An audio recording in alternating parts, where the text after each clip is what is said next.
Selamat datang, salam sejahtera. Terima kasih karena bersama dengan saya di Nazilin Unity Channel. Ini berita terkini yang kita terima daripada Mahkamah Tinggi Malaysia yang telah pun menolak dan telah mengesahkan bahawa Bersatu gagal mengosongkan kerusi 4 kerusi parlimen di Sabah.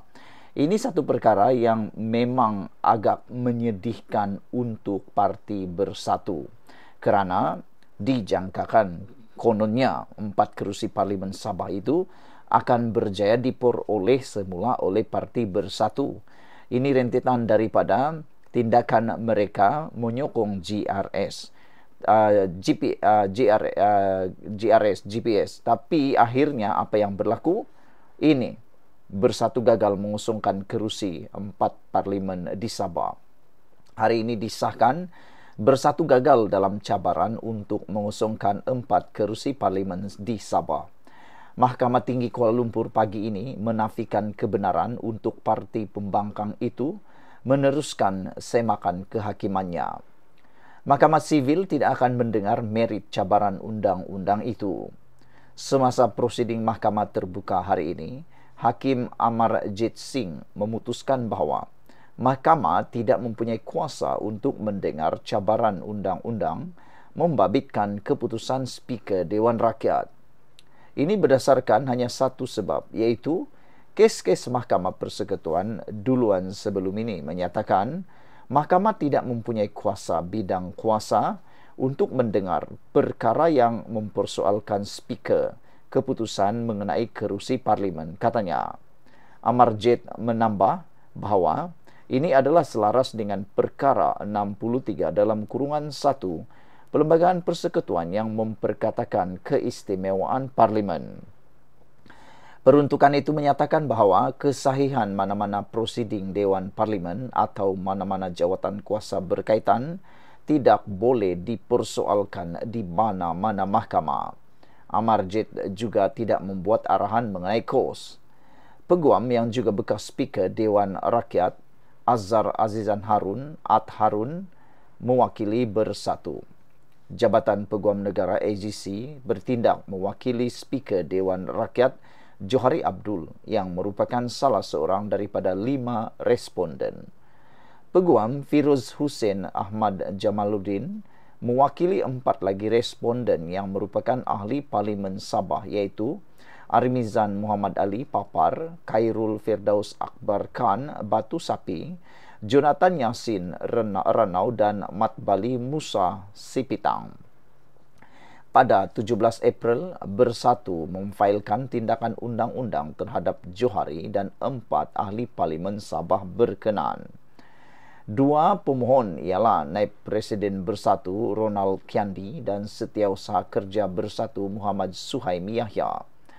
Bersatu memohon perintah untuk membatalkan keputusan yang dibuat Johari melalui surat bertarik 16 Januari yang menyatakan 4 ahli parlimen itu telah menjelaskan dan mengesahkan bahawa tiada kerusi parlimen kosong berdasarkan tafsiran Perlembagaan Gabungan Rakyat Sabah GRS dan Bersatu. Bersatu juga memohon pengisytiharan bahawa 4 ahli parlimen itu telah tidak lagi menjadi ahli Dewan Rakyat selaras dengan perkara 49A Perlembagaan Persekutuan serta perintah supaya Johari mengesahkan 4 kerusi itu sebagai kosong. Bersatu juga memohon perintah agar Johari memaklumkan kepada Perserohanjaya Pilihan Raya SPR mengenai kekosongan itu dalam tempoh 21 sehari selepas perintah itu. Pada pilihan raya umum ke-15, 4 ahli parlimen itu dipilih di bawah tiket GRS, termasuk Bersatu sebagai ahli gabungan. Bagaimanapun, GRS menamatkan pakatannya dengan Bersatu selepas pilihan raya. Bersatu berhujah bahawa pada 10 Disember tahun lepas, pengerusi GRS Haji Jinor mengeluarkan kenyataan media memaklumkan 4 ahli parlimen itu telah memutuskan untuk meninggalkan parti itu. Pemohon mendakwa lebih seminggu kemudian pada 19 Disember semasa sidang parlimen pertama selepas PRU 15, empat ahli parlimen itu duduk di blok kerajaan yang jelas menunjukkan hasrat mereka untuk meninggalkan Bersatu. Bersatu menegaskan bahawa Setiausaha Agungnya kemudian mengeluarkan notis pemecatan kepada 4 ahli parlimen itu pada 21 Disember tahun lepas, memaklumkan mereka tidak lagi menjadi ahli parti. Bersatu mendakwa memandangkan pemecatan berlaku selepas pilihan raya, kerusi parlimen kosong mengikut perkara 49E dalam kurungan 3 Perlembagaan Persekutuan. Sekian dulu untuk kali ini. Jangan lupa tinggalkan komen anda, tekan butang subscribe. Malaysia kita punya, kita jaga sama-sama. Cintai Malaysiaku. Bye-bye. Selamat datang, salam sejahtera. Terima kasih kerana bersama dengan saya di Nazilin Unity Channel. Dr. Mahathir tak buat apa-apa. Kekang rasuah dalam UMNO, kata pemimpin pemuda. Apa pendapat anda? Dan pastinya isu kali ini paling panas sekali. Wan Hassan berkata, bekas Perdana Menteri iaitu Tun Mahathir Mohamad sebenarnya mempunyai kuasa dan tanggungjawab memerangi rasuah dalam parti sendiri. Seorang pemimpin UMNO menuduh Dr. Mahathir Mohamad sebagai hipokrit kerana tidak menerima tanggungjawab atas budaya rasuah parti itu, dengan mendakwanya tidak melakukan apa-apa bagi menangani masalah berkenaan. Pengerusi Tetap Pemuda UMNO Wan Hassan berkata, selaku Presiden UMNO ketika itu, Mahathir mempunyai kuasa dan tanggungjawab memerangi rasuah dalam parti sendiri. Beliau yang mengawal segala-galanya dan boleh menghentikan sebarang salah laku, kata beliau. Anda, Mahathir, adalah ketua kerajaan dan parti. Anda mempunyai kata putus dalam semua perkara. Jadi, jika wujud rasuah dalam UMNO, Anda sebagai Perdana Menteri dan Presiden parti sepatutnya mengambil tindakan, katanya kepada FMT. Mahathir menjadi Presiden UMNO kira-kira 22 tahun, dari tahun 1981 sehingga persaraannya pada tahun 2003. Serentak tempoh beliau menjadi Perdana Menteri untuk kali pertama. Dalam siri audio siar keluar sekejap sebelum ini, Mahathir berkata bukan kerja beliau untuk mengarahkan pihak berkuasa menangani masalah rasuah dalam UMNO pada tahun 1990-an.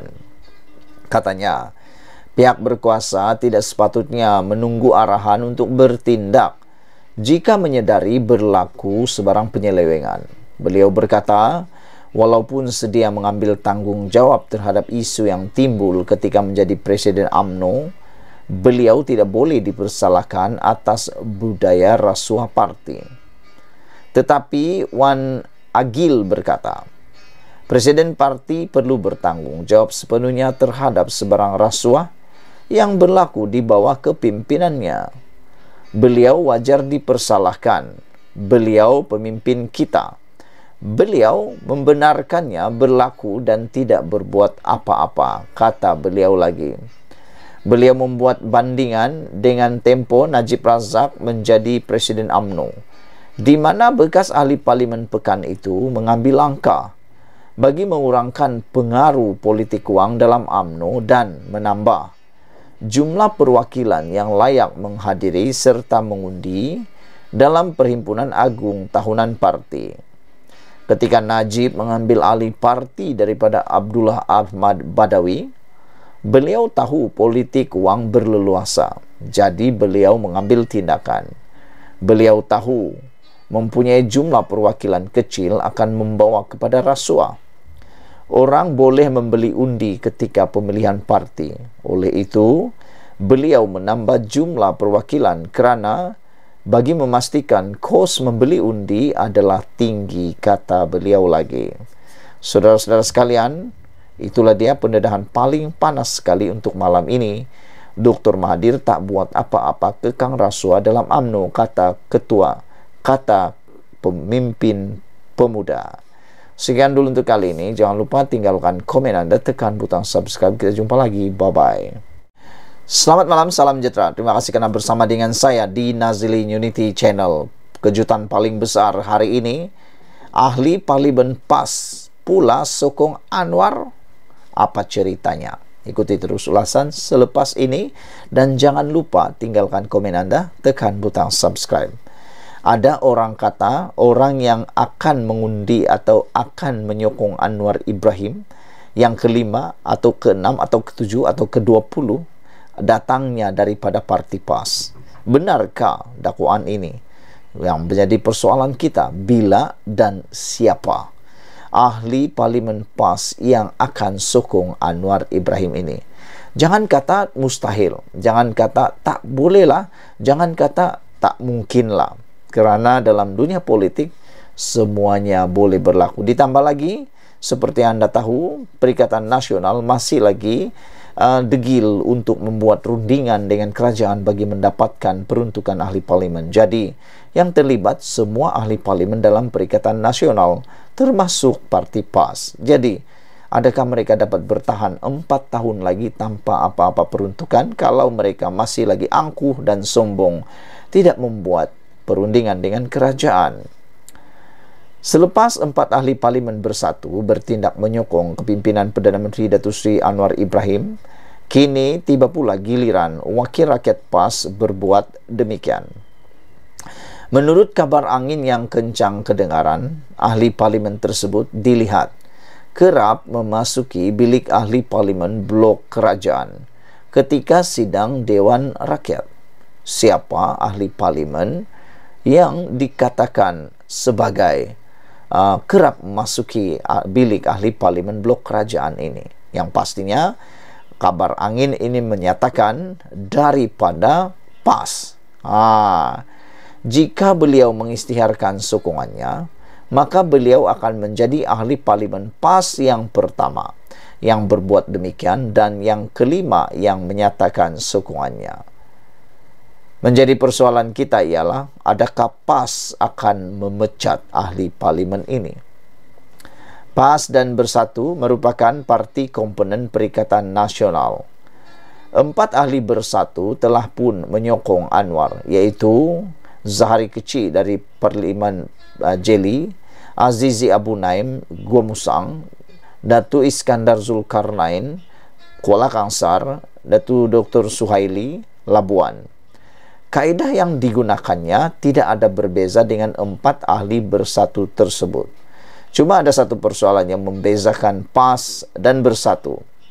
Adakah PAS akan memecat ahlinya dan menyebabkan berlakunya satu pilihan raya kecil? Saya pikir kalau PAS memecat ahlinya, mungkin bukan berlaku pilihan raya kecil. Kerana dalam Akta Undang-Undang Anti Lompat Parti, kalau beliau dipecat, maknanya beliau tidak lompat parti dan beliau hanya terpaksa mencari parti baru. Dia bebas memilih parti baru. Jadi, ini mungkin akan menyebabkan Anwar Ibrahim benar-benar mendapat satu ahli parlimen baru. Bukan sekadar sokongan yang diperoleh, tetapi masuk dalam parti komponen dalam Pakatan Harapan. Mungkin itu boleh berlaku. Bagaimanapun, persoalan besar ialah, adakah PAS akan memecat ahlinya dan menyebabkan berlakunya satu pilihan raya kecil? Dan siapa ahli parlimen PAS yang pertama yang akan menyokong Anwar Ibrahim ini? Anda akan ketahuinya esok, lusa, dan mungkin tulat. Sekian dulu untuk kali ini. Jangan lupa tinggalkan komen Anda, tekan butang subscribe. Bye-bye.